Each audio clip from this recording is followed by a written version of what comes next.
Papa, je suis en côté parce que ça a une actualité. Actualité, ça a mis un album, un clip, tout un clip à mon soleil. Il y a des photos sur la wall,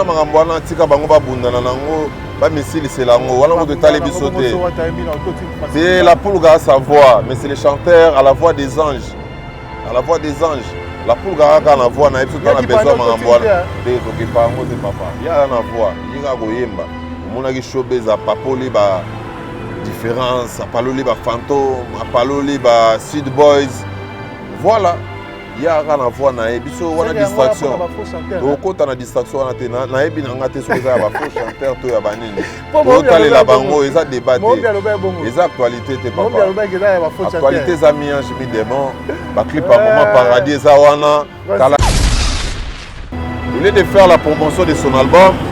Lui, il était à 45 minutes de l'émission, 30 minutes à parler que sur Héritier Watanabe. Pendant ce temps-là, Héritier Watanabe a bossé, a préparé la showbiz, a aussi la promotion et l'album Mianji Mi Démon. Vous comprenez, nous, moi, on a une minute déjà continué dans ce qu'on a retard. Quand l'album est bien depuis 2020.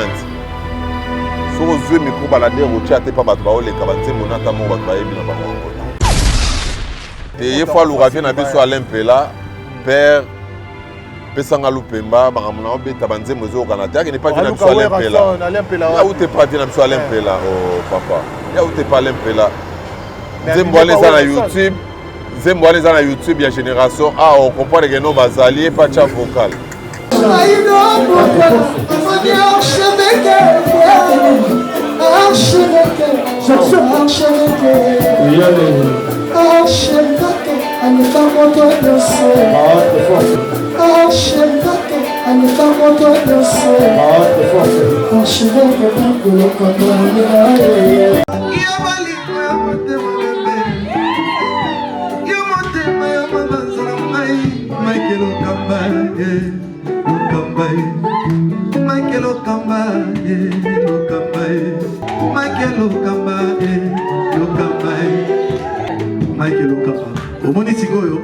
L'artiste, c'est l'improvisation. La honoré dans l'émission. Africa Elengi TV, votre chaîne, l'incontournable, la star des chaînes.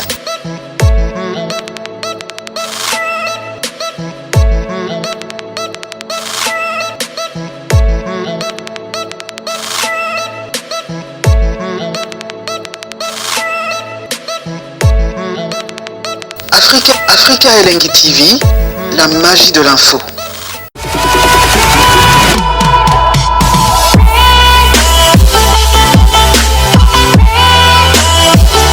Voilà, bonjour et bonsoir très chers amis internautes. Bienvenue sur Africa Télévision, votre chaîne d'actualité, votre chaîne d'information, votre chaîne qui vous sert, n'est-ce pas, en temps réel. Nous le savons tous que c'est une grande émission à laquelle nous recevons pour vous toutes les invités différentes par rapport aux demandes de nos abonnés, par rapport aux demandes de nos internautes, par rapport aux demandes de nos fidèles et partenaires, plutôt sponsors aussi. Un grand merci à tous vos soutiens, à tous vos remarques, à toutes vos suggestions, parce que ça nous va droit au pied, ça nous sert à bien vouloir perfectionner ces boulots afin de pouvoir vous servir dans les bonnes conditions, dans les bonnes et merveilleuses conditions, parce que c'est une maison de l'excellence, c'est une maison auquel vous recevez les informations d'une manière assez positive. Merci à Richard Peseke derrière la caméra. Merci à Michael Okamba, l'archevêque Moussou, pour la confiance. Un grand merci à toutes ces personnes, surtout à tous nos abonnés qui se multiplient du jour au lendemain. Ça nous fait énormément plaisir. Merci à Alain Chandou, Dani Chandou, les Chinois congolais, surtout Dani Chandou, Balobi, très puissant. Merci pour la Maramounayo, Rosala, Dani Chandou, les Chinois congolais, Naïli Gebakoli, et Zoya Kaka. Sogi Momoun Alatiboué, pour comprendre que Dani Chandou a sali Makamou. Na l'orpheline a un N-word de style garçon chinois au coloniser Chine. Merci Nadine beaucoup ça m'a bien. Chiki n'a pas depuis la Belgique, la Katia Bruxelles, à l'instant la Katia Liège, à la Rose Verte depuis les États-Unis. Je suis avec Francis Dibaya. C'est avec lui que nous allons entretenir et encheminer cette émission. Tomé Kapé Kobeta, ma solo contre Voisé Maré par rapport à Mambouro Boyebi et la Timoata. C'est avec lui qu'on va essayer de parler de l'actualité musicale.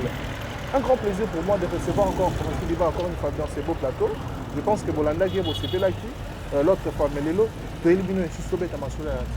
Richard fait ça ensemble avec moi, je dirais rapidement bonjour à mon invité qui est Francis Dibaya Network. Bonjour Francis Dibaya. Ouais, bonjour à toi Shadrach qui a parlé. Donc avant tout, je dis bonsoir ou bonjour à nos internets qui nous suivent à travers le monde. Naïbi qui ban Amérique, baota la biso, ban Italie, namoni bongo et puis Mavouzi na Italie, sans oublier Herman Balilo, ban Amérique, Asie, ouais. Australie. Donc, Tolingi Bango trop, Bambo Tena Bango Bissika Bazali. Et puis déjà, bon séjour au pays, à notre patron, héritier Watanabe, le Magma, la Cosa Nostra, Totorina, mais c'est les chanteurs, les 007, les rois de la rumba congolaise. James Brown. Donc, voilà, on a passé déjà un bon séjour au pays. À Hollande Abisso, on a épigé Bagis Mokoumé. Baza déjà na pointe, Ibrahim Nedoumbia, on a passé Bango Bambote, quoi, voilà. Ok. Voilà, c'est un grand plaisir de te recevoir encore une fois de plus. Je pense que ça fait un long moment de ça l'émission 2. Sur demande, il y a Falansi qui a héritier Watanabe, la poule Gamotonate, Cosa Nostra, James Brown 007. Ouais. Là, il y a Mélomane, on va la musique et je pense un peu partout. Quand ça qui demande, toi, il y a Mbappé Batawata. Encore une fois, toi, ça fait un grand plaisir. S'il faut entamer avec les questions, Francis Dibaya, quelles sont les actualités de la Team Wata, vous en êtes où aujourd'hui après la sortie des Mianges Midemo? Je crois l'autre fois, quand tu m'as reçu, c'était en décembre. Souvent, on a une base sans complexe, on a Jogo Kamere, j'ai trop pendi, donc vous avez tout sur ma album. Est-ce qu'album est côté, album est côté? Je sais que les Mianges Midemo, ils ont levé. Du jour au jour, au monde a la caillotte est côté. Bagombe na gombe koti, baraker et koti, ma seule raison est koti, ba longue vie est koti, ba septane est koti, ba RB est koti, ba différence est koti, donc ba fantôme mais au kota kota. Donc l'album n'a biso vraiment mis en chemin des mots, ils ont évolué bien, tout ça déjà dans le 6e mois, on était à Mwanda. Sans commentaire, on était à Kolwezi, rien à dire. Et là, on venait de présenter l'album officiellement, c'était au Showbiz. Pour la première fois, Nazo Beta c'était dans le Cambo, Banda Showbiz et Salema, concert Beta wana à $100. Nanu ezala te bino mo monagi VIP degré zagi débordé. Vous avez une présence, il y a un maître bienvenu face au procédure, bazagi wana, maître Christian Ankara, excellence c'est Patrick Eyala. Bazalaki wana sa compter ba délégation ba yagi wa ba utai ba Grenoble ba Yves Bakoumé ba utaki ba Boston bazalaki wana ba Espedi Maunda ba utai ba France ba Annette Malé la Malex na ba Regine Lunga na ba utaki Mekili ya Poto ba yaki sans oublier pe ba Banangola tuzaki bongo na présence ya ba Mandela Weston impresario bazaki wana tuzaki na ba Alvej la Pulga ba Missy Wata ba Félix Manga. Vraiment, la délégation où tu as 4 coins du monde, il y a qui uniquement pour un concert où on a nous alaté. Tout ce qui merci. La volonté au pays bolingo, la Kisibiso, se déplacer qui malgré le confinement, le Covid, qui concert où c'était une totale réussite quoi. Et puis les phénomènes où ils aussi pour la première fois, à visiter les Fantonae, héritier Watanabe en plein podium. Et puis, à mon abako, on a Miyembe, Jack Love, Jires, Diglos. Donc, ça, c'est ce qu'on a plaisir. Voilà. Voilà. Tu as parlé sur concert Showbiz. Comme on a dit, récit des Agui tout à l'heure, en tout cas. Déjà, en tant que journaliste, je vous félicite parce que sa présence d'abord, Yahweh Ranson. Héritier Watanabe, ça la gueule. Donc, le phénomène tout à l'heure, parce que Mokili, la voix du peuple, c'est la voix des dieux. Quand on avait lancé notre premier album, Carrière d'honneur et tirada, Batouazaro déclaré trop héritier, a la papa na CD camp, a les rois de la forêt CD camp. C'est vrai, je crois, température, Motozaro Pelana. Fallait que na Moto Koufa. Après, si vous avez les rois de la forêt CD. Je crois que vous avez dans ma campagne dernièrement pour remettre les rois de la forêt CD officiellement. Et puis, pour nous inviter, invitation comme la Rotika.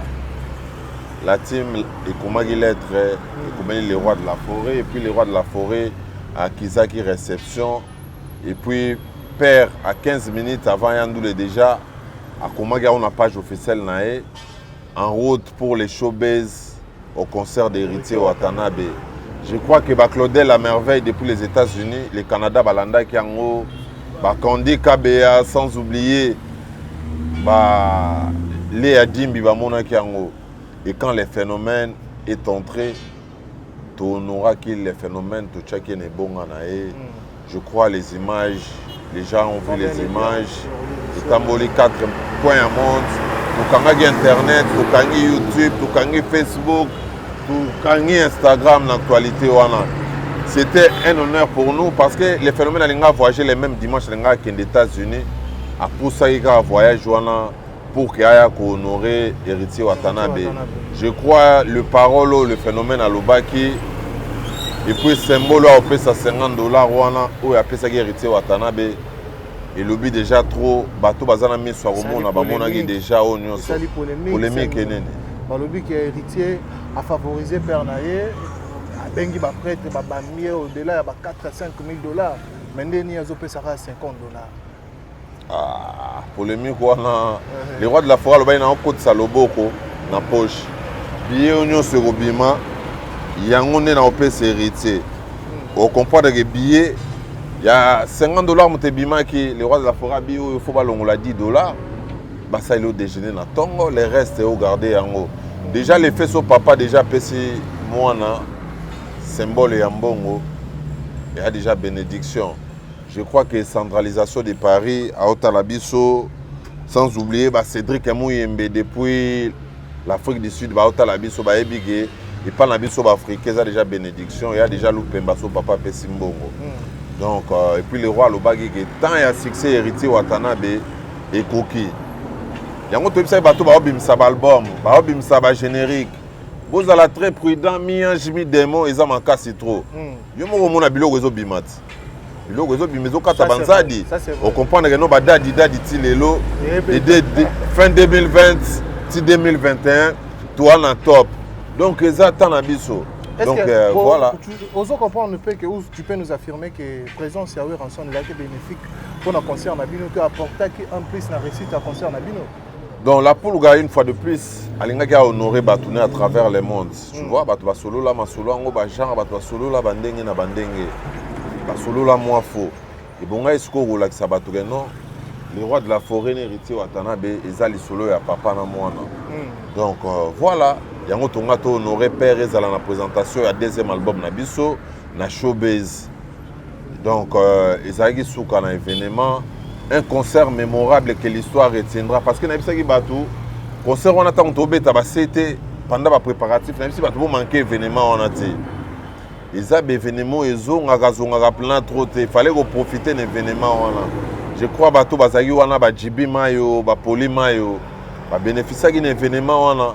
Donc, ils ont un événement, il y a une fois le siècle. Voilà. Question on a tous les questions il y a Julien Goutier arabe nous on a BDzo Bouba tourner au même moment.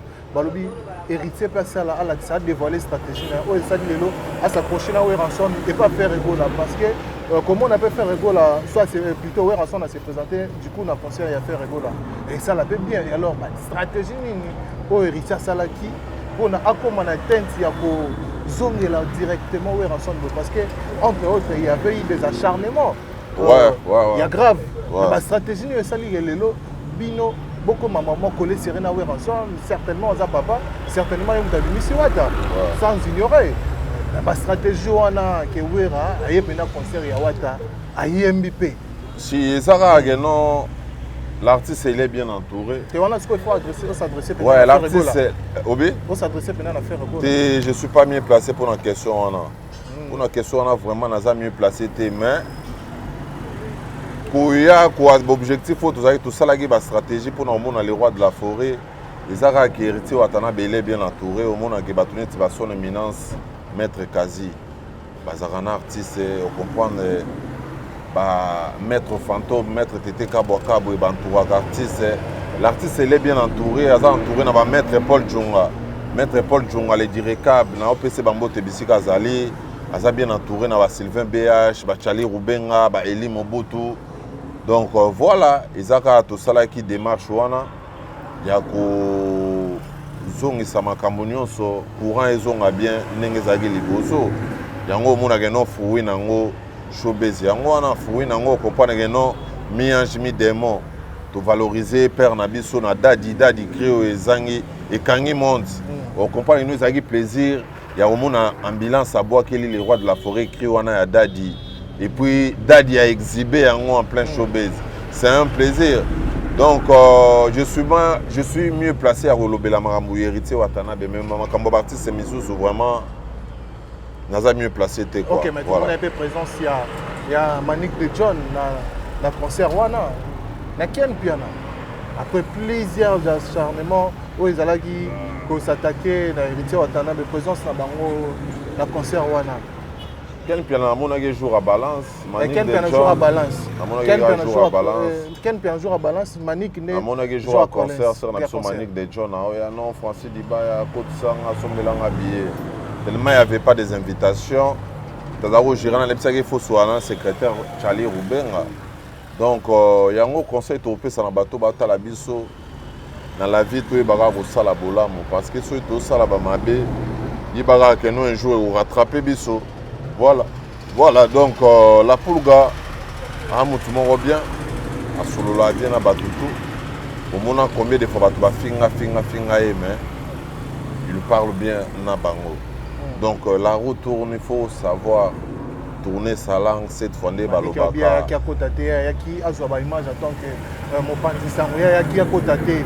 Et puis jamais on peut foutre $100 pour un concert et héritier Watanabe. Donc les appels importants c'est Maramboto solo là. Donc il faut solo là des événements au bateau là. Les a showbiz et les a village chez Temba. Après showbiz parce que showbiz les a qui 150. Si vous avez 50 20 dans showbiz dans village chez Temba. Spécial indépendance, vous allez bon le 27. Mais avant de commencer, il voilà. y a Chetemba, village Chetemba, tout mes campés qui font anglais. Ça te fait comment de voir Miel de sang aujourd'hui à la télé, Kolobaï est parti nassé parce que oui rançon a été nassé na Watanabe. Il faut ça l'effort muto tangi wana batwa yimba banze monende ba yimba ba raker, ne ba yimba ba gombe na gombe, ne ba yimba ba seed boys. Des bazoyemba roi Manitou. Mon frère, on ne les calcule pas. On ne les calcule pas. Donc toi, on attend à être. Tu peux savoir devoir. Parce que nous avons cédé la victoire. Nous avons la victoire, nous avons cédé des athées. Nous avons cédé des athées. Donc il faut faire un effort. Au lieu de prendre le temps, il était distrait.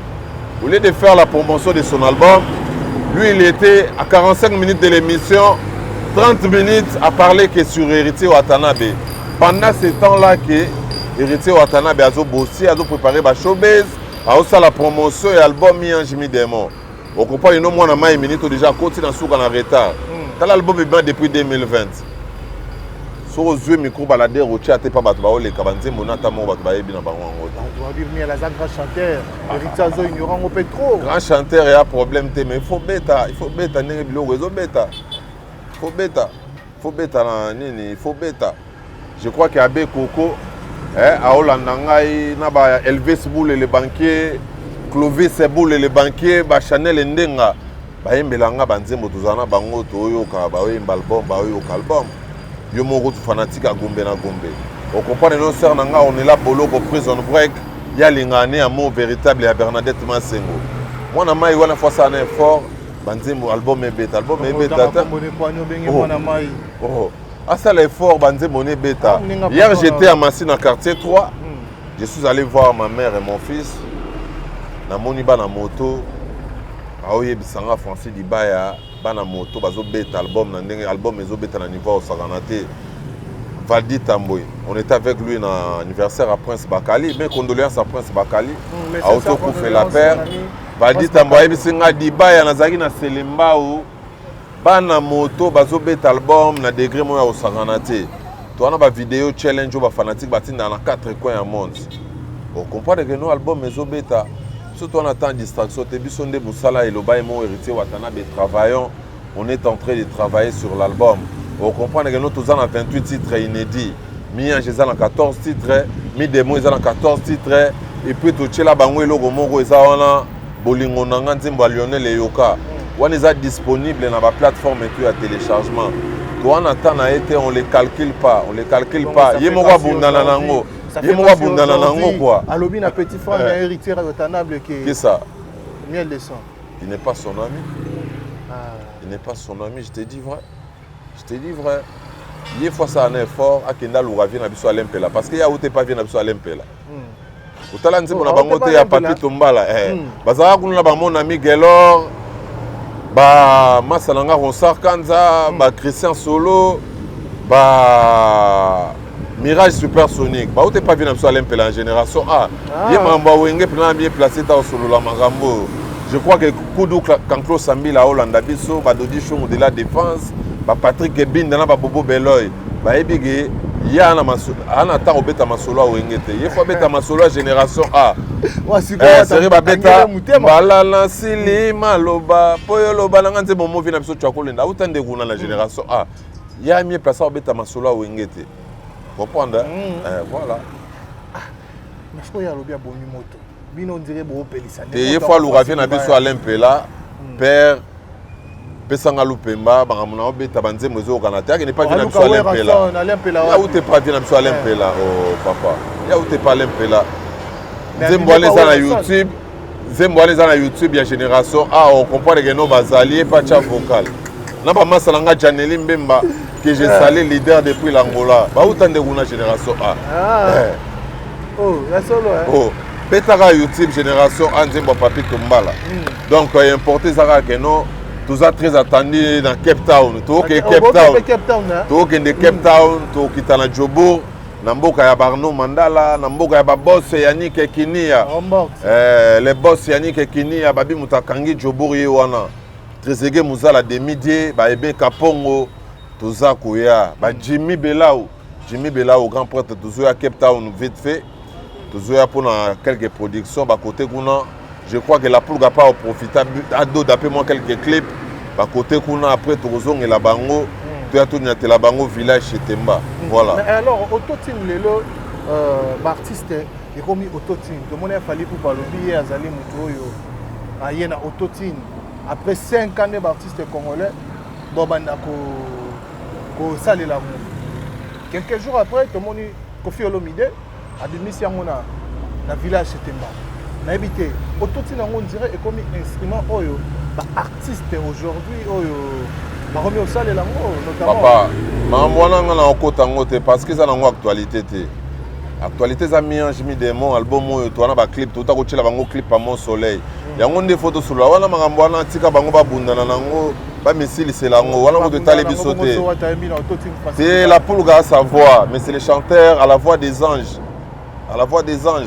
La poule garaka na voix na episode na besoin mangambwana te to kipango te papa ya na voix yinga goyemba omona ki showbiz apapoli ba différence apaloli ba fantôme apaloli ba Sud Boys voilà ya na voix na ebiso wana distraction to kota na distraction wana te na ebi na ngate so za ba faux chanteur to ya banene to talela bango eza débat eza actualité te papa actualité za Mi-Ange Mi-Demo ba clip à moment paradis eza wana kalate yango to senga na ba centralisation de Paris na ba sœur nanga Fatou la Blanche buta la clip à Racker trop kalate to beta 1 million de vues rumba ebeta ba 1 million kalate amour véritable à Bernadette Massengo et Zobeta 1 million de vues kalate donc total à la spiritas ba béret rouge total à la parce que yango des amagambo yango des actualités les restes on les a en plan ils a distraction mais alors catastrophe naturelle et ça mène à Goma éruption volcanique Yanirango. D'abord un mot sur cette éruption qui a vraiment bâti nos frères et sœurs de l'Est. On a habité au Kolobani par rapport à Mamboana. Donc on compatit ensemble, tout quoi ensemble. La famille nyonso bana Goma nyonso eza nango catastrophe naturelle. Gloire à Dieu que bato bakofi ba perte ya vie humaine et salé mingi te. Donc Nzambe azala na bango, je crois que mon descente déjà à première dame atindaki babilo kokuna. Mon natiezo lobela yango, tous ensemble na bana Goma et puis tous soutenir pe FARDC na biso. Na ndenge bazali ko bondela mboka côté kuna donc voilà, Nzambe azala na bango. Normalement tous avons solo lisolo moko par rapport à festival Amani. Na bâtiment côté kuna cette fois-ci pe festival Amani ça été contenu à Marambia éruption volcanique wana donc tous ensemble na bango voilà. Et alors par rapport il y a idée à Inosbi pour une contribution toi va atteindre $100,000 pour soutenir bandeko na biso ba subir catastrophe naturelle wana. Quel est l'apport d'Héritier Autonome? Je crois que balanda vidéo le live direct la poule pas solo là qui je crois pas au ça juste moi un petit rien pour contribuer quand pour la bande à est donc il atterrit déjà ce soir et puis on verra la suite quoi voilà engagement na Instagram pour la visibilité mais en réalité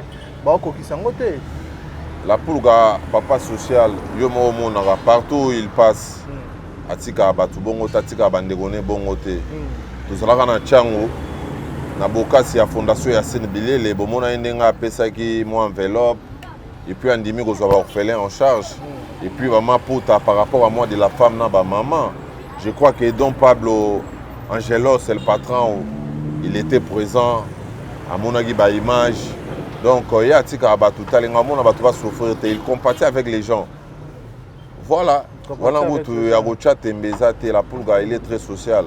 Partout il le passe à Tika Batou Bongote. Pour assister, voilà. Qu'en est-il de votre ex-musicien Diego Milito? Ah, na plan maramonete, na sous évolution na été. Abimsa banze momi baleta, mon abimsa générique na rumba. Na mon angora vite fait na internet mais je suis na Diego Milito soit 5 yazon à la team moata. Porte za toujours yo fungoma. Ah, maramona sku batu bagozonga ya batu ba gérer maramona za CG Chali Rubenga. Na Mishka Ngando. Parce que par rapport à le chef d'orchestre. Mais moi peso ba peso ba yo peseli ndekenda. So ba pesi exemple aleleli CG.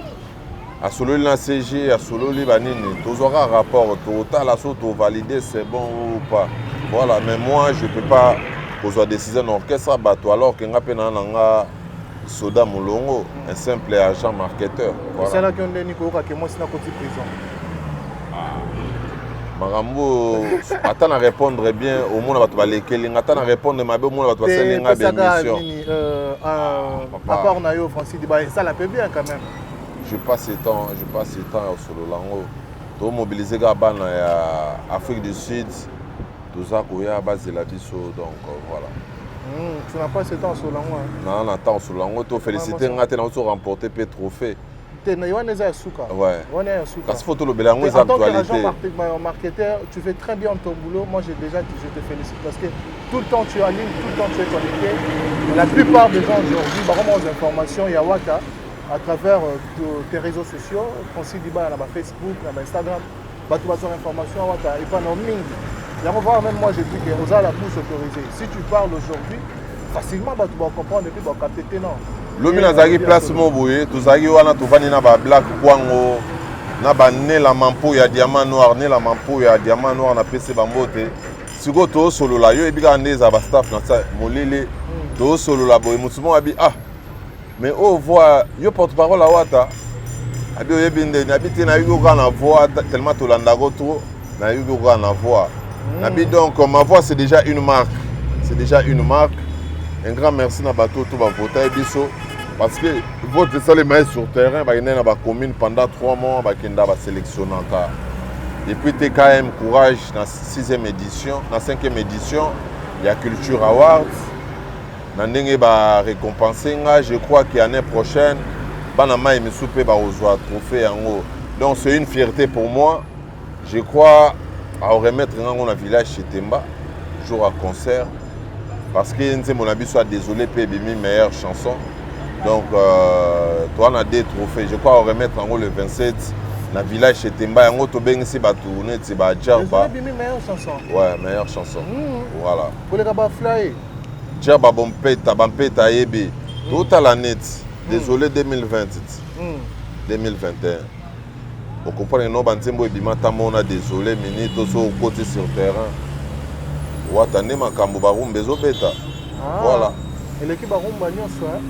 Au minute, on va gommer la même tezo bêta, baraqueur. Théo et Bimi. Yango va tout souvent. Hein? Oui, c'est trophée. Ben, mais ça, meilleure chanson. Et Bimi, désolé, mais Bimi, meilleure chanson. Mais tout ça, ben, mais ça, dans le cadre, c'est amour véritable. Tout ça, on a fantôme, tout ça, on a différence, tout ça, on a demi-dié. Zimboye mon grand prêtre Gilda Sambendengeso depuis Brazzaville, tout ça n'a différence, tout ça n'a distance de Darius Akwala Dacho. Et ça on a pas temps à consommer, les docteurs des ignorants, l'alchimiste héritier ou Tabeti Rumba, Rumbe Kota Reggae, nan nous allons te devoir consommer l'album quoi, voilà. Voilà. Francis Dibayato, comme on a vu sur la souka, mais on ne peut pas citer sans pour autant parler de votre préparatif, de vos préparatifs. Il y a un concert, on a dit déjà, je crois qu'au cours il y a une émission, il y a Village chez Temana, il y a Afrique du Sud, à Cape Town. Hein? Ouais, dans Cape Town. Ok. L'habité sur Copé, c'est l'angle. Donc, à Cape Town, nous avons Jonathan Dissassi, Yannick Ouata. Donc, les boss Yannick Kinia, qui t'a déjà Mboka, il y a déjà pour quelques productions. Après, on a tous la bango na village chez Temba. Tout bien si bateau tout va rater biso na showbiz parce que showbiz zagi mo ngomba. Mais tout cheli bino na moi c'est na village chez Temba le 27 spécial indépendance parce que indépendance c'est les 30. Mais tout devançant déjà les 27. Tout bête la bino parce que biso tout bête la musique intelligente. Nengo yoga un album nengo tout bête en live quoi. Donc cordial bienvenue na Batutu. Boya vraiment jouana. Na bengisi batuneti ba Salomon Yengoula bozanga te boya jour wana au salabiso un grand plaisir quoi. Voilà. Voilà. Merci beaucoup chers amis internautes. Comme il a vu son souka na évité quel sera le mot de la fin pour cette émission et plutôt Kabona émission. Le mot de la fin tu vas télécharger album ba somba CD est disponible na ba station Total na ba supermarché Hyper Sarou na ba supermarché Escanyoso so ba koti ba aux album na bango. Koti kamolima osenga banzembo na WhatsApp eza koboma so olinga héritier watana bozala na fan ya artiste kota na iTunes kota na Deezer kota na Spotify kota na Amazon télécharger banzembo ne tout ça la kaka quoi quant à moi na pesi bambote na Randy Boss Live ya outi des États-Unis a ose la biso na Jubek na moni bongo Randy Chesco sans oublier Brice Kazi a parlé na pesi bambote Sakis Mandala Hollanda Bisso, les boss Chaka Luka, depuis Mouchinda, on a PC Bambote, sans oublier Jacques Chikia, point d'interrogation. Bienvenue Malembe les boss, Vinanga Sax Moukwabu, Nazo Zeto Solo Laki, Galia Ebanda, Joe Ebanda depuis l'Afrique du Sud, Tozoya. Donc centralisation des paris, grand pays depuis Dubaï, on a PC Bambote, Nabo Sanité, président Kadima de Dubaï, président de Dubaï. Donc, Atabakemba, Maman na Joyce, bon séjour au pays. Namoni Bongo, le directeur Trésor Olangi, Mote Mayama Debo Deborangezula, Ornella Kalombo, Boss Lady, Namoni Bongo Dan Kalombo, Guy Basket Mokonzade Continent, les boss Yannick Kinia, Apocalypse Chamasunda, Mote ma mère Nabiso Mireille Ileka, Nabosani Ete, Vienanga, Alain Visor depuis Luanda, les boss Pelé Mobi depuis Kafonfo. Koulembombo Saint-Esprit, Siles Wamangituka, Espedi Maonda, na PC Bambo Tebisi Kazali, sans oublier Yannick Ouelou le banquier, président Makams, na PC Bambo Ingrid Demondia, Princilia Lumbunji, petite sœur propre, je te salue quoi. Un grand merci na bateau tout batali biso à travers le monde. Album na binuzana Mia Jimi Demon Libanga Yangonde 2021. Bateau tout bolinga bobeta ba générique. Bobeta album, Bobomba, parce que Nia Jana Likolo Makasi. Vous avez un mot de ce qui après Bobimisa quoi, voilà. Voilà, merci beaucoup, ça n'est fini pour aujourd'hui. Merci à Richard Dessin qui était derrière la caméra. Merci à Alain Chandou, la Katia Belgique. Alain Chandou, na PC Bambote, Dani Chandou, les Chinois congolais. Na Moni Bongo vient en Dostal Chikan dans l'Angola. Ben Willy, les Gabonais le plus dangereux. Nikonka, il est formateur des boss. Trésor Louis Noula, Et puis Junior Konkou le bachelier na PC Bambote quoi, voilà. Voilà, Norfeli nanga un word style moninga batu ya Danishan ba chinois zaïrois na PC Bambote belé. Merci à la Rose Verte depuis les États-Unis. Chiki na pop na Katia Belgique ndeko ya batu ya speed cash Tracy wana ba belge na alléchant du pays belge. Les chinois congolais Danishan adam chinois et bien peu belge. Salutations à toi.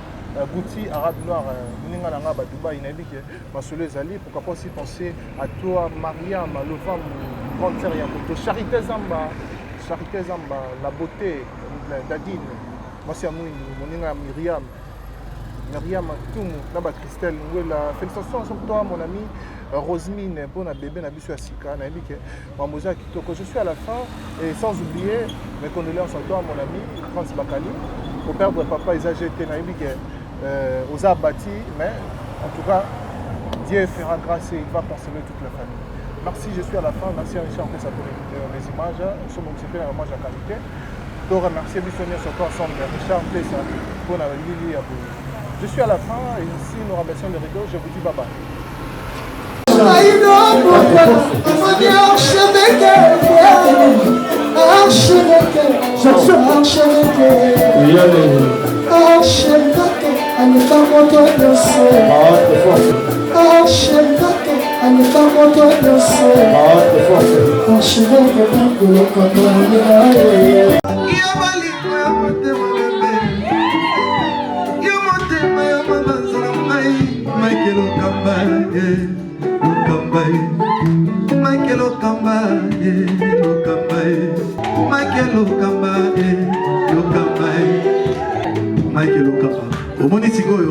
L'artiste, c'est l'improvisation. La honoré dans l'émission. Africa Elengi TV, votre chaîne, l'incontournable, la star des chaînes.